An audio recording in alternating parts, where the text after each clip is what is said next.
Who's got the juice now, Megatron? Get up!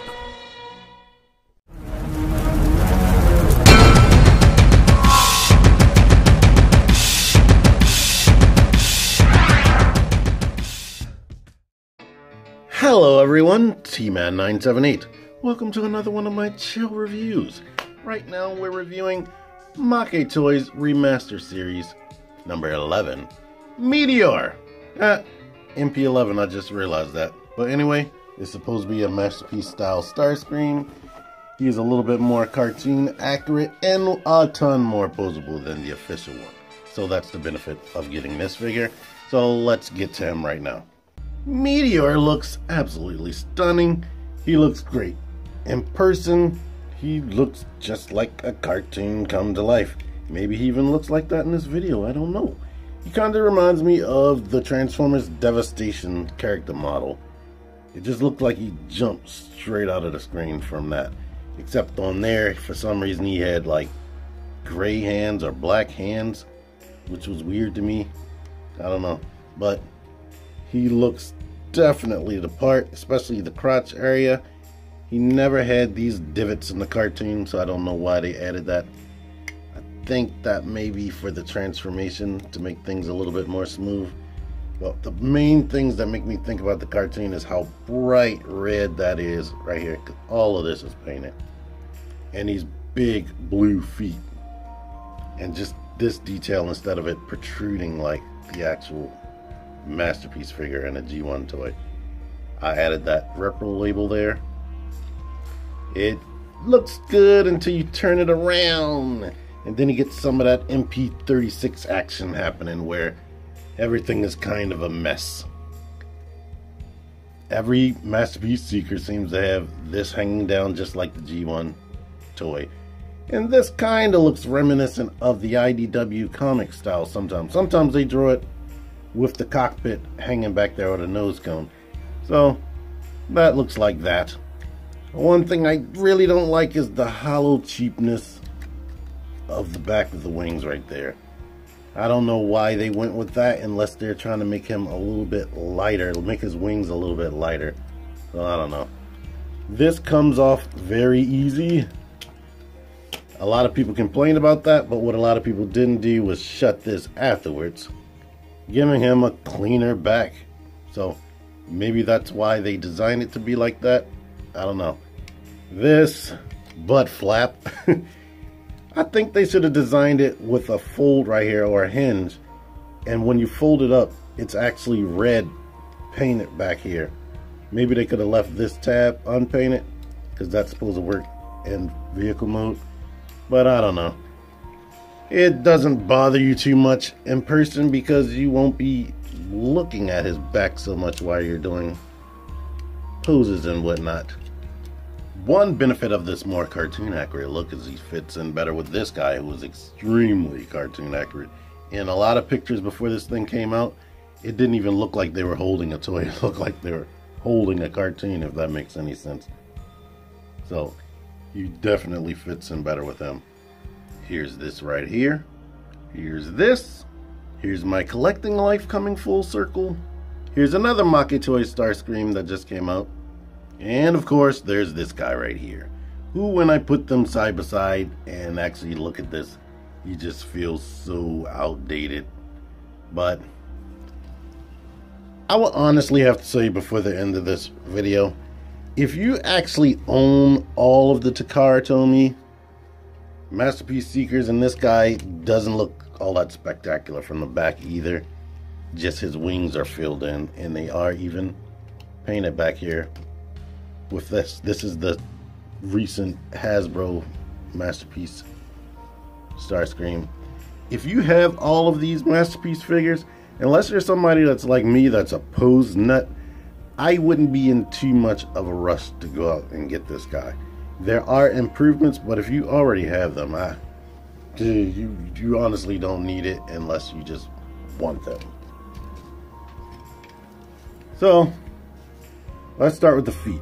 The feet have like two hinges right there. It's a hinge there and a hinge there on heavy, strong ratchets that are kind of annoying, to be honest with you. His feet have a sweet spot right there. They have to be in this position right there if you want him to actually stand sturdy.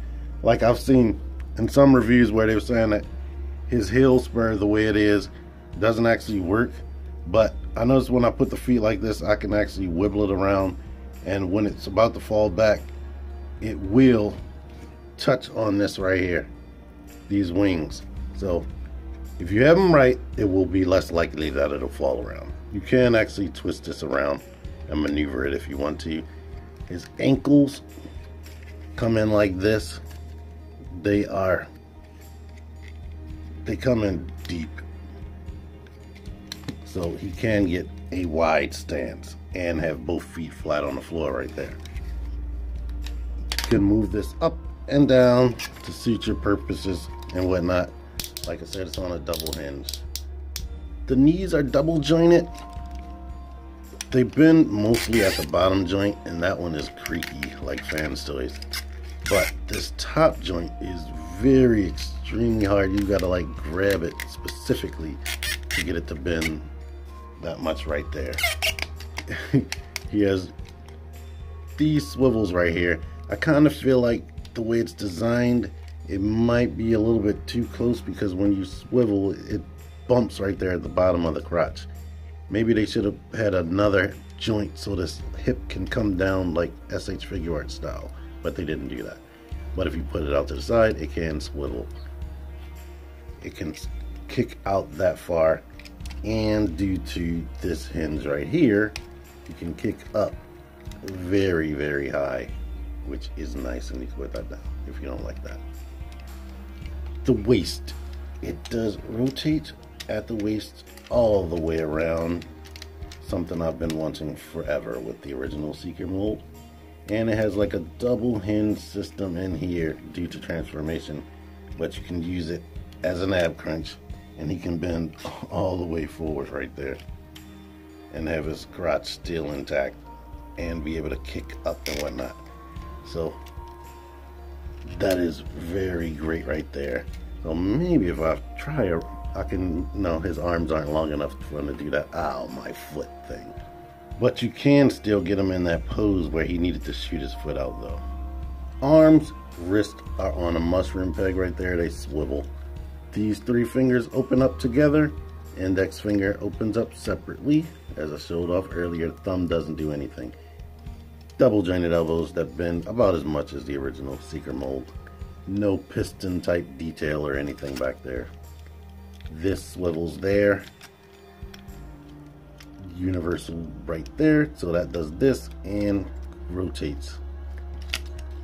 The wings, you naturally want to bring it down to here. That's where your mind would want you to put the wings down to, and that's the level they would be right there. Ignore that beep.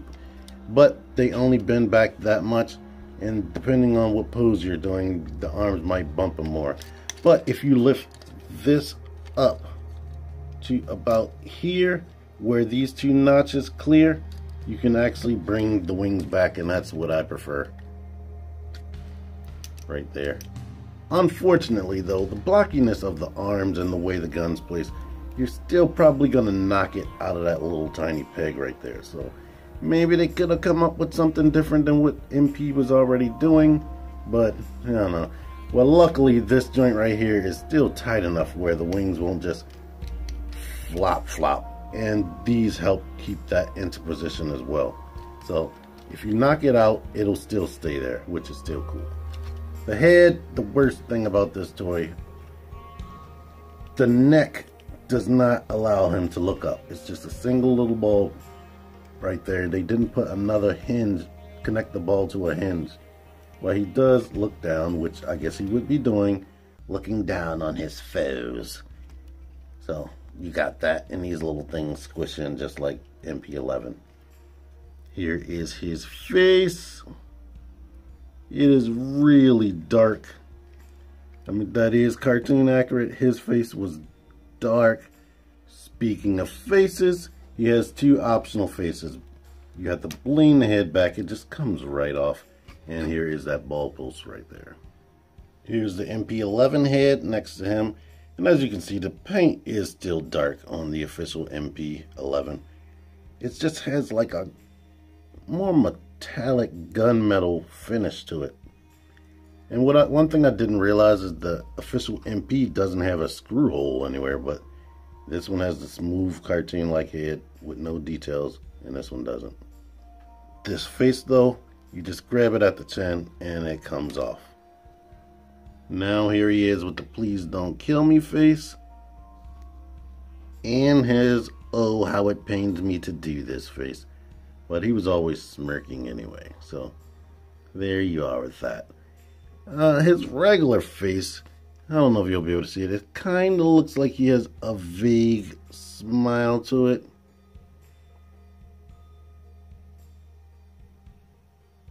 I don't know.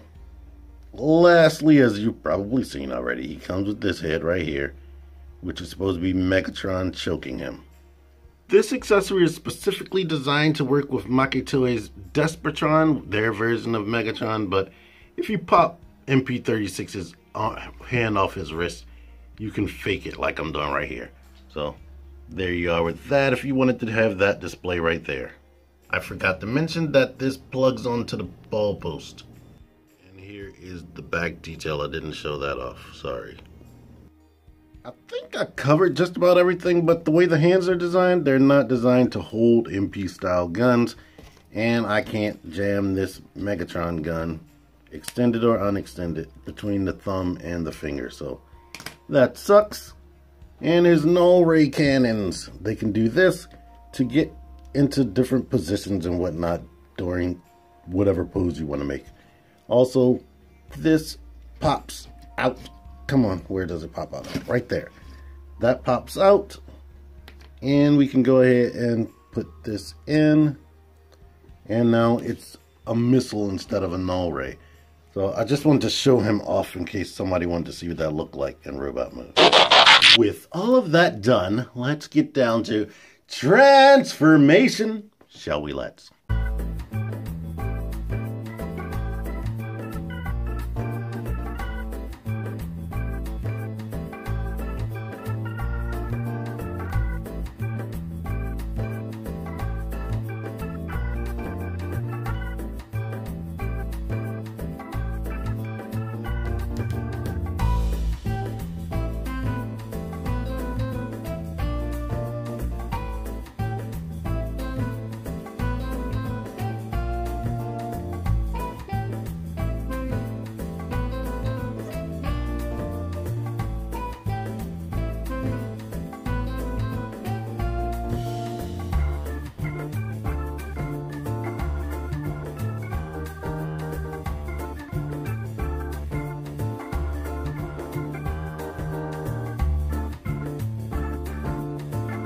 Oh yeah, and I didn't complain. All of this is red paint right there, but there's no paint right here.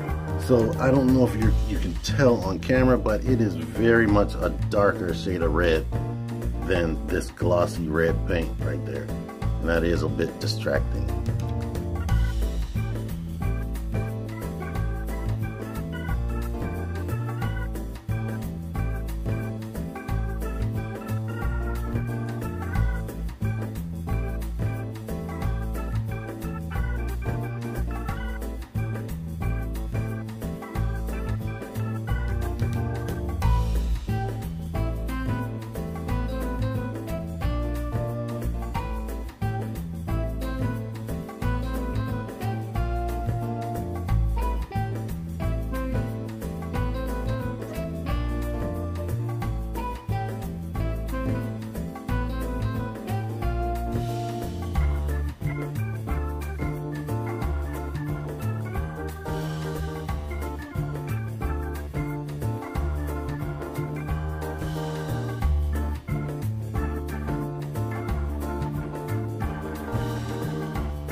Once you got the wings grooved in, now we can come right back here and just straighten all this out.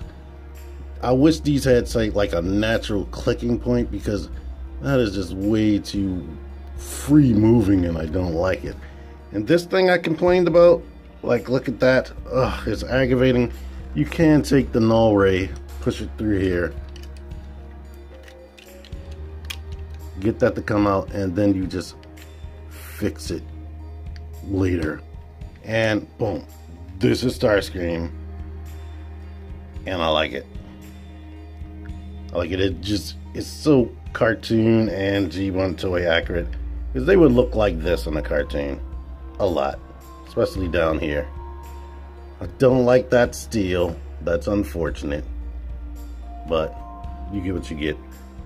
Unfortunately, it loses all of the options of Masterpiece style, like gimmicks, like these things opening to show the engine. I mean, you can pull that open, but that would be untransforming it.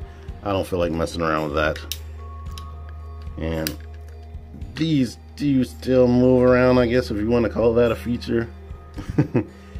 You can still, if you open this first, you can still open a cockpit, but there is no seat in there. Shut that, then shut this. I put these stickers on there, like I said before, and I put this one down here. You can only fit a small one on there because of the way it transforms. Typically you would have a big Decepticon symbol up there. I mean, I guess you could put one in there and you just cut it yourself, but I didn't feel like doing that. I put that here. I would suggest if you put a small one on there, put it as close to this line as possible. I didn't want to put it on the actual news. Under here, he can put his missiles back on. Let me do that. There are the missiles under there. And I don't know if I talked about it, but this thing is really kind of heavy. It has a lot of die cast in those thighs, and this part right here, all of this is die cast from what I can tell, or at least mainly this chunk right there. So a chunk of his body is die cast. I don't think there's any other die cast. And of course you can still use this type of articulation for whatever you want to use, and you can leave the null rays in if you want to do that. This right here, nobody's mentioned this, that's very reminiscent of the original G1 toy. But on a G1 toy, that would have been his face and not the back of his head. This is also to imitate the original G1 toy, because that was the arm transformation joint. All of this was like the arm and it flipped out. So, if you didn't know that. Landing gear comes out from right here. So you're gonna need your fingernails. And this unfolds and that unfolds. Unfortunately, and I don't like this, they don't roll, they're just plastic. So the price of Masterpiece third-party toys is going down, but the quality is dipping to Hasbro levels as well on certain areas. Like, they cheaped out right there, and these do not click into place, so you basically have to sit it there and don't mess with it. I wish it would have came with a flight stand too. I don't know why they didn't do that, because a Seeker needs some type of stand. Here is official versus third party. This is bright and beautiful and vibrant, and this is a little bit more dull and plain plastic. I hope this doesn't do a Super NES on me and start fading over time. But as you can see, the blues are brighter on here, and just lack of detail, just like the cartoon. So if you want to see all that this one right here, the official one, has to offer, I'm going to put a link at the end of this. So if you want to see everything that this one is capable of doing as far as feature wise that I've mentioned. So this one looks more like a realistic jet on the top. This comes close, but neither one of them are as realistic as the MP03 mold that was out. But at the end of the day, besides this stuff right here, I still like this. I wish this could roll, but it doesn't. But it's heavier, by the way, I should mention. This guy and MP36 are very heavy. I don't have a scale, but they are very heavy, and this one and MP Soundwave feel very light in comparison to this and MP36 Megatron. Anyhow, I really like this. I'm satisfied with my purchase. I picked it up from TF Source. I mentioned that in my previous video. You can go into that previous Toy Hunt, T-Man's Toy Hunt 101 if you want to hear even more details on that. But I did tell them that I would mention that I was able to use my little discount that they gave me. They gave me a $20 credit. I won it in a competition that they were doing over the summer. So I was finally able to use it to take $20 off of this. So I am happy with my purchase, and Make Toys did a good job to me.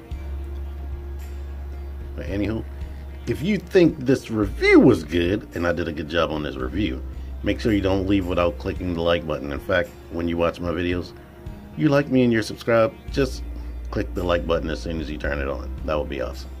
Anywho, click the videos at the end. Until next time, T-Man978 out of here.